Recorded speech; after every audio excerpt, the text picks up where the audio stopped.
try to learn, not only in the context of what we are talking about here, but the whole of the government and the whole of the nation approach through which KSA has moved forward, mashallah. And therefore, we are very grateful for that offer, and we are certainly going to take you up on that offer. Before I come to the topic at hand, I do want to talk about the macroeconomic stability, which is now taking roots in Pakistan's economy, which is reflected in the twin deficits which are coming into check, stable currency, foreign exchange reserves, which now, alhamdulillah, are at 2 months import cover, sovereign rating getting upgraded, policy rate moving down, and the investor confidence coming back into the country, not only in terms of institutional flows, which have come either into the equity side or on the fixed income side, but also some of the investments which have come on the B2B side in the form of Aramco, investing in Go Petroleum, Gunvor coming in, BYD as the largest EV brand in the world, as cases in point which reflect the confidence which is coming back into the economy. And from our perspective, Excellency, EFF, the extended fund facility, which we are going into with the fund, will help bring further permanence to this macroeconomic stability. And under that, we remain very committed to the structural reforms, whether it's on the taxation side, whether it's on the energy side, and whether it's on the energy side. So I just want to contextualize the discussion which we are having here now. Now, the remittance flows are a lifeline for any country, and they're certainly a lifeline for Pakistan. In the last fiscal year, these workers' remittances grew by 11% year on year compared to the previous fiscal year. And I was with the governor this morning, and that positive trajectory continues into July. And we had about $3 billion of remittance flows in the month of July. And this is obviously a function, because these things don't happen overnight.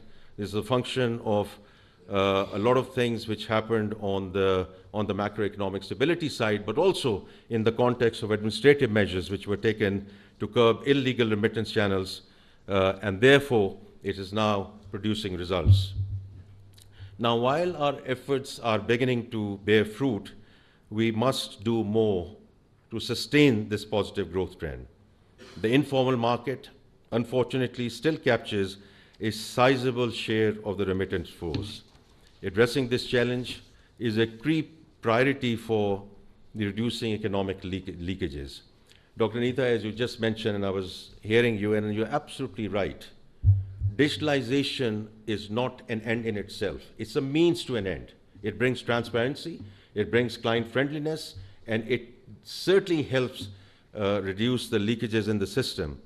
And leakages are not just in the context of remittances. ये जो leakages का कारोबार है, हमने इसको ख़त्म करना है. And you have been hearing the Prime Minister repeatedly saying, whether these are leakages in our remittance flows, whether these are leakages in our tax system, and whether these are leakages in our power system. We call it leakages, but all of this is ultimately about corruption. And it's about people, process, technology. And we'll need to combine all of these as we go forward, because that's how this economy has to go forward, including the remittance discussion that we are having now. So that's why today's event is so important. The Buna Rast Connectivity Project holds great promise, and it ticks so many boxes. And I'm not going to go into that. I had a long speech which I had written, but Vikas has talked about it in great detail. Then Governor State Bank has talked about the upsides. Dr. Neeta, you mentioned that in terms of how imperative is this initiative, and we make the synergistic agenda make work, because by reducing complexity and the cost, it provides obviously an attractive alternative to formal and otherwise informal channels like Hawala and Hundi. And what I've been told is that it will add additional $6 billion, which in itself is very promising and I think is the right thing to do.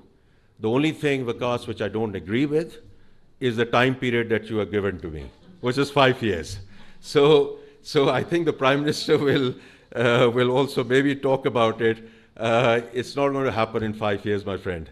We are holding workshop right now. Okay, very good, because I think it's important that we do get and materialize this upside because it's out there, and we have to bring it into the formal channel. It doesn't need and shouldn't require 5 years, and I'm sure you'll hear from the Prime Minister himself as well. The other thing is about financial inclusion, Dr. Neeta, and fully appreciate what you said. Also with respect to the diversity agenda and the fact that a lot of these remittances are being sent by women, so you're absolutely right. Another thing from my perspective, also in the context of my previous career, in terms of the compliance agenda, in terms of anything that you bring back into the formal channel, KYC, AML, sanctions, transaction monitoring. This is what is going to keep the country on a sustainable path and track vis-a-vis staying on the right side of FATF, because we never ever want to go back onto the grey list. And this is going to be a very critical component of that as we go forward.